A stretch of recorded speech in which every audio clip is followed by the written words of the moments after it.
Welcome back to Ramsey's Reality Podcast here with your host, Paul Ramsey. Today, I'm bringing you a great episode. Hope everybody enjoys it. If you are aviation geeks, kind of like me, you might enjoy this story very much. It's been in the news a little bit recently, but it's been a long time. Like this is at least a decade or so since this particular conspiracy took place, and there's a lot of theories surrounding it. Um, So I hope you guys find it as interesting as I do. I know there are so many questions, and for someone that works in the aviation field, um, you kind of wonder how it could happen. So today, um, we're going to get into the conspiracy and the mystery of Malaysian flight MH370. I know a lot of you guys have probably heard about it. Like I said, it's been in the news a lot recently. So I hope you guys listen, and hopefully you guys start to look into it a little bit more, as it has been a little, I don't know. There's so many things going on with it. There's so many theories. And the crazy part is that they haven't found anything from it. So they say, but it vanished just without a distress call. There's been no bodies, just silence. And questions still linger a decade later. So on March 8th of 2014, Malaysian Airlines took off from Kuala Lumpur International Airport bound for Beijing, and it just disappeared. So today we're going to go diving in to one of the greatest aviation mysteries of our time. And there's no definite answer, but the conspiracy theories that refuse to fade are reappearing, as they are actually starting the reinvestigation of it, and just in the last few weeks. Before we really dig into it, I hope everybody's having a good week. Hope everybody has had a good holidays. We're a couple weeks into the month. Everybody's has started going back to school. Everybody has been getting done with all their holiday travel, especially, at the airport. We've, dipped down. Our flight schedules went down a little bit, but I hope everybody is enjoying the month of January. Um, I got about 3.5 weeks till my birthday. I will be turning 38. Oof, I'm not looking forward to that. But with all further ado, let's get into the case here. So at 12:41 on March 8, 2014, Malaysian Airlines flight MH370 departed Kuala Lumpur with 239 people on board, 227 passengers, and 12 crew members. Okay.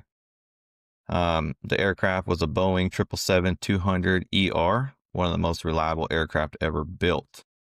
By 1:19 a.m., MH370 made its last voice contact with Malaysian Air Traffic Control, which was at the time routine, normal, and uneventful. But soon after, the plane vanished, disappeared from civilian radar. But so that's where it starts. What happens when a plane disappears from radar? Typically, unless it's just that low, the assumption is it crashed. Something happened, more than likely, whether it was mechanical, intentional, accident. Something happened, more than likely. What everybody's thoughts was, oh, it crashed. But incredible things began to surface after it disappeared from radar. A military radar showed the plane had turned west, away from its planned flight path over the South China Sea. Satellite data suggested that the aircraft continued flying for hours after it disappeared from civilian radar, all the way to the remote South Indian Ocean, far away from any land. Okay, so this is where the theories start. Civilian radar shows it disappeared. Military radar shows it didn't actually disappear. It changed course and headed in a different direction. So I don't know the difference and the big differences between military and civilian radar. I really don't. Um, I know that you would think they would be the same. Like, why would one fall off one, but not the other? Why wouldn't they show the same thing? I mean, it just makes sense, right?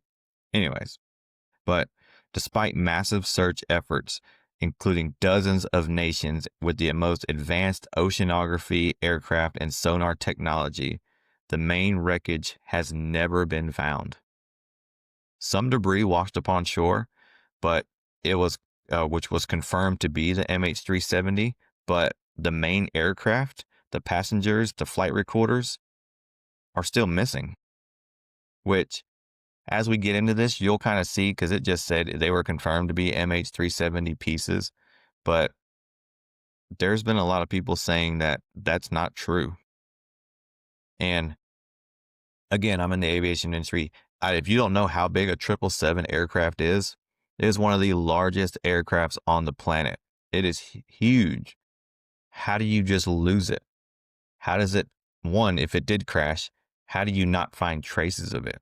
I mean, they have searched millions of square miles supposedly without a trace. It's crazy. I think it's crazy. So investigators will piece together what they can from the obvious disappearance of the aircraft and the loss of radar contact.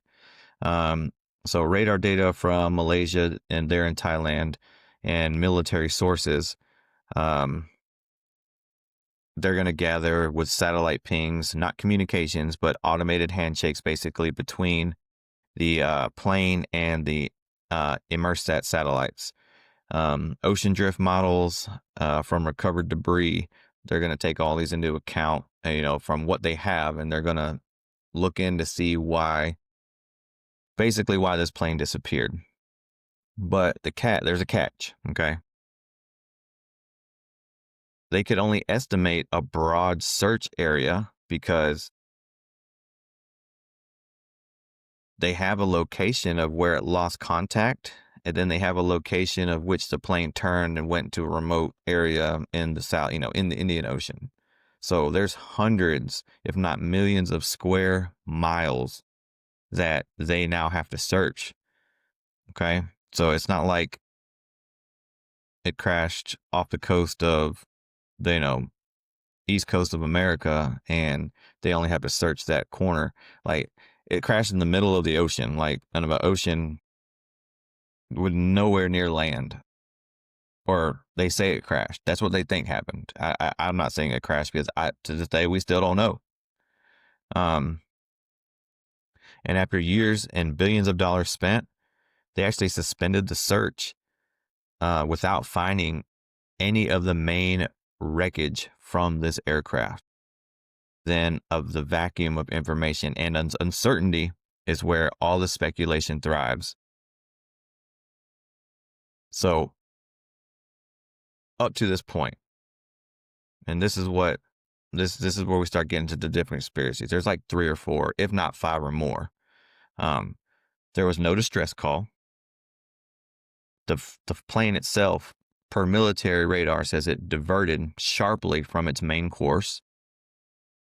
The aircraft stayed airborne for hours, and it went missing just after maybe an hour or so after it took off, is when it went off civilian radar. Eventually, it vanished from all direction.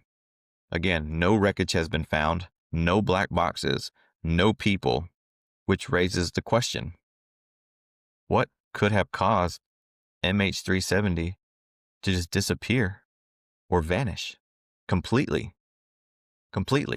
Not like it just blipped and it came back. It's gone. So let's take a little dive into the theories here of what they think may have happened. Mechanical failure, which is probably the number one theory, that this plane probably had some kind of mechanical failure and it went down. Okay. A sudden catastrophic a catastrophe incapacitated the crew, perhaps a fire, a decompression, or a structural failure. And we've heard of aircraft stories where there was a pressurization leak, but if that were the case, there are checklists to go through for the pilot that would at least keep everybody from blacking out so that they could safely land the aircraft. Um, because events in the past have happened where it has happened, in smaller airplanes, and, things were rewritten because of that. So I don't feel like that was probably a cause if it was an actual crash. Um, because modern aircraft have a lot of redundancies to keep, these type of things from happening. But you have to remember also too, if that were something that would have happened, there was never any Mayday call. Nothing of that nature ever happened. Okay. So hypoxia, smoke, crew incapacitation. There's theories are that, again, like we said, the fire or depressurization knocked, the pilots out, and then the plane flew for hours until it ran out of fuel and crashed. Again, like we just talked about, it's happened in the past with smaller planes. There's a lot of redundancies, a lot of safety things that they've changed over the course of the years. It would explain the silence and the lack of radar communication. Um, it would match the prolonged flight implied by satellite data, but there's no evidence of a catastrophic system alert, and it doesn't explain the intentional course deviation from which which happened after it went off of civilian radar. So, I mean, that's one theory, but a theory that is not so high up on the list. For me, I mean, I don't know about everybody else, but for me, um, could it have been intentional? Pilot involvement, suicide, or a deliberate crash because of a disgruntled employee?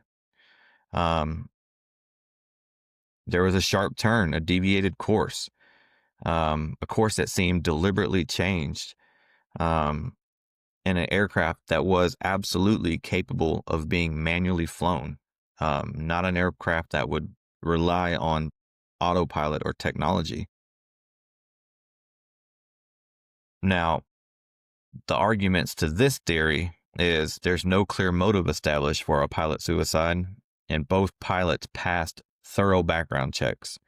No suicide notes were found, no disturbing messages, no disturbing actions, were noticed by the pilots prior to the flight or leading up to that flight, because that plane actually had flown in from another city prior to it turning around and going back out. I don't recall if the same pilots flew it. If it was a long flight, I doubt it, but it is possible. Either way, theories refuse to die, especially in public disclosure. Because MH370 left no evidence or so little evidence that these conspiracy theories just flourish because there's nothing to prove otherwise that these things are happening or have happened. There are theories that this plane was hijacked by foreign countries, a terrorist group takeover, military capture, or kidnapping because they needed or wanted a specific passenger or cargo off that aircraft. However, again, there's no credible claims claiming that they are responsible. No parties have come forward and said, yes, we did this. We took this plane down, or we hijacked it. We have this plane. It's been over a decade. Nobody's come out and said, yeah, we did that. Just like, a few years back when that one plane crashed overseas, and Russia took blame, down the road and say, yep, we shot it down by accident. It was flying in, I don't know if it was in the wrong airspace, but we did that. It was an accident, but we shot it down. Again, deliberate, who knows? That's a whole nother story. I don't know. Was that plane really shot down on accident, or did they shoot it down because they were trying to prove a point? I don't know. Anyways, not this story. We're not getting into that. Um, so also the search zones don't align with sudden landing theories because if they were to land these planes, they would need a runway because if they landed this plane, they probably didn't land it in the middle of the ocean in the water. So again, there's theories and there's rebuts to these because people are trying to prove them wrong on and it's up to us and you guys to make this distinction and what you guys actually believe. Um, you've seen episodes about this theory, remote cyber takeovers. Um, and I've seen criminal shows where people are smart. I mean, there's ways to control airplanes, supposedly, even though that I would think it would take a lot to actually control an actual airplane. A lot of technology and the right systems with the right people, but it is what it is. Some speculate that hackers, agencies took control of the planes digitally. Reasons why these theories persist. Modern aircraft systems do rely on computers, and perfect silence suggests remote overrides.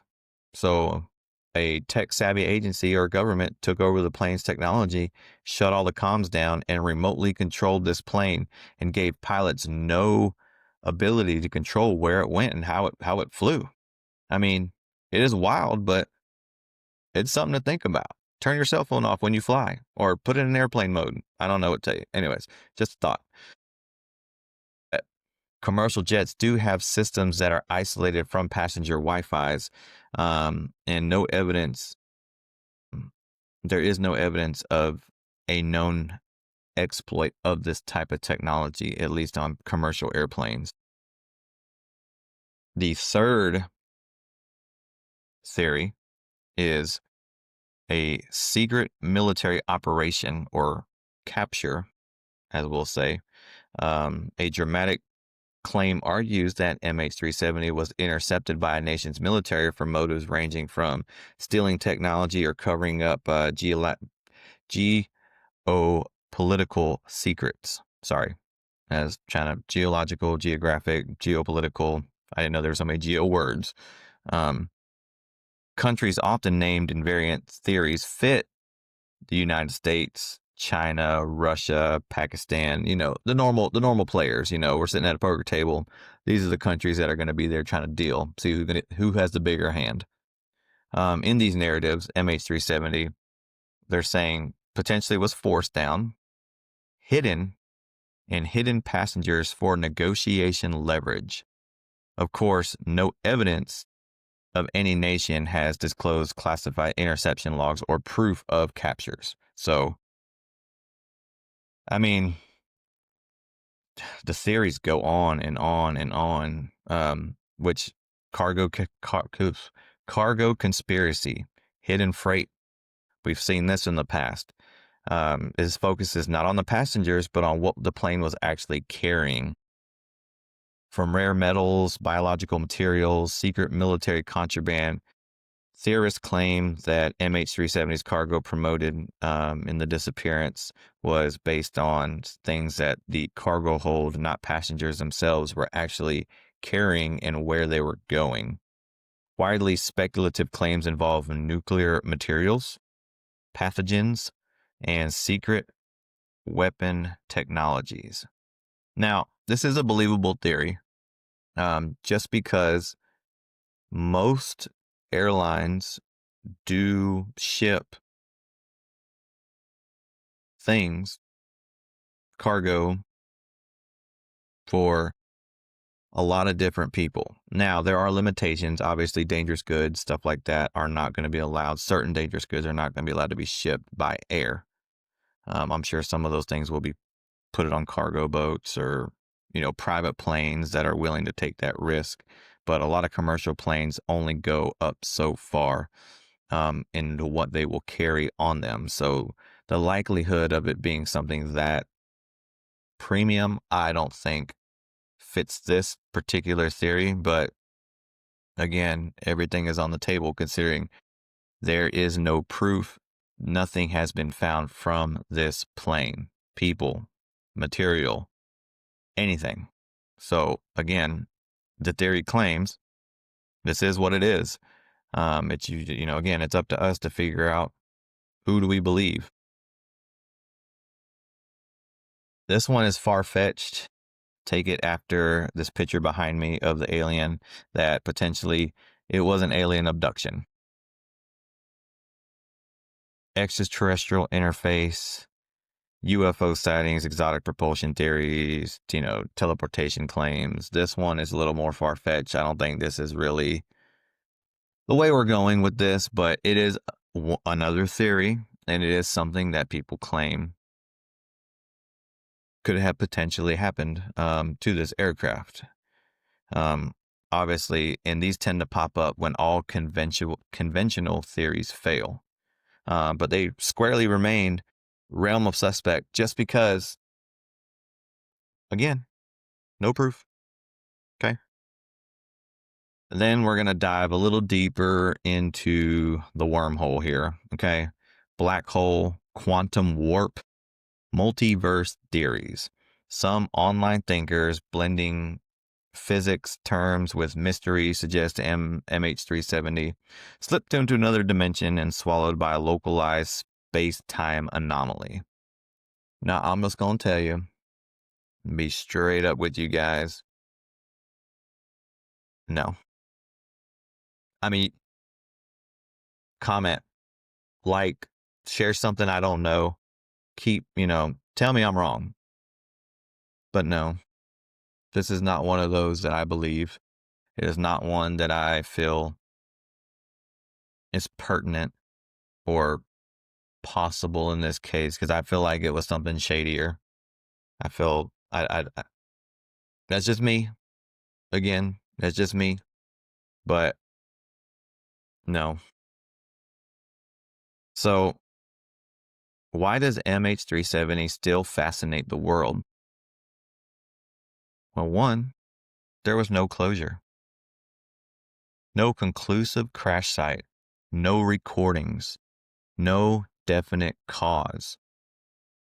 And with human philosophy, we hate uncertainty, especially when lives are involved. We want to know what happened because where did all these people just go? And then the internet amplifies speculation.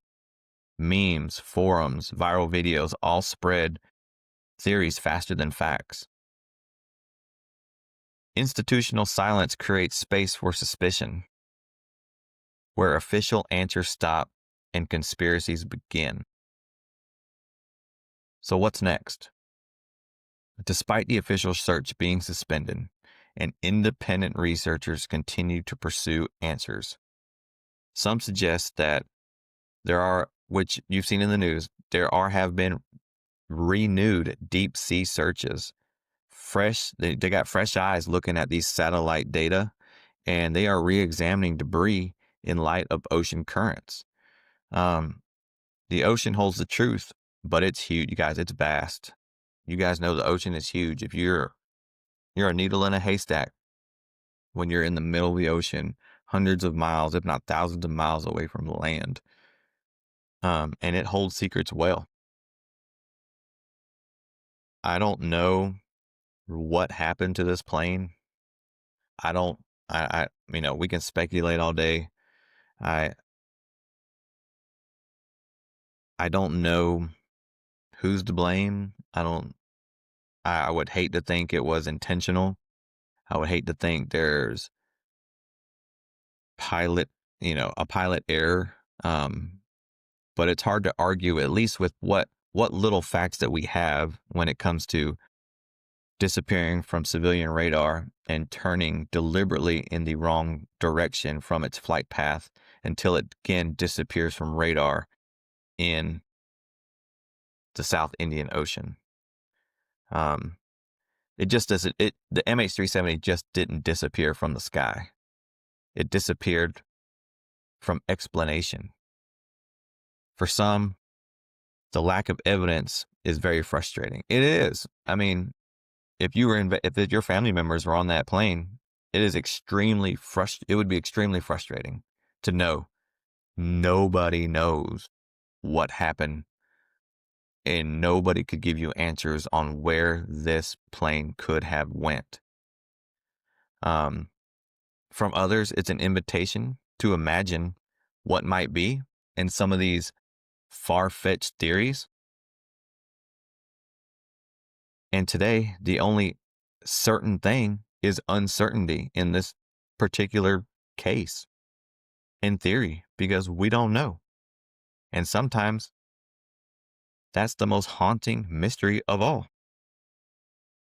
But as they begin this research and have restarted this pickup for what happened to it, they've reopened this whole investigation. The countries are starting to reinvestigate, look at it from a different light, research these areas. They're not nobody has stopped asking questions because somebody still wants to know what happened to this plane and the people that were on it. Because the people of MH370 deserve answers, whether they're alive or dead. We hope for the earlier, but at this point, it's been over a decade. Nobody has heard. I mean, unless they are literally just being held in a captured private base somewhere, we don't know. Um, I hope this gets you thinking more about it. I hope you guys start reading into MH370. There have been recent talks that, again, some government agency might have jacked this plane somehow because somewhere deep into the Indian Ocean is a supposedly small island with land mass that has some kind of secret military base that they landed that plane on, and they don't. But the questions are still there. If they did land this plane in the middle of the ocean on some secret military base, what happened to the people? Are they alive? Did they brainwash them? Did they kill them? Did they need something for something particular? Like, are they using those peoples to build something? Like, there's so many questions. There's so many theories. What do you do? How do you start to process this information? Was it aliens? Was it our government? Was it pilot error? Was it mechanical error? Again, we don't know. But I hope you guys enjoyed this episode. Hope you subscribe, leave a review, and don't forget that reality is optional. Sometimes the truth is hidden and we refuse to accept it, but you got to keep an open mind. And until we are given some kind of proof of what happened to this plane, everything is on the table. And next week, we'll be back with another episode of Ramsey's Reality. I hope everybody has a great week, and I hope everybody stays safe and keep thinking. And just remember, again, reality is optional. Have a good week, guys.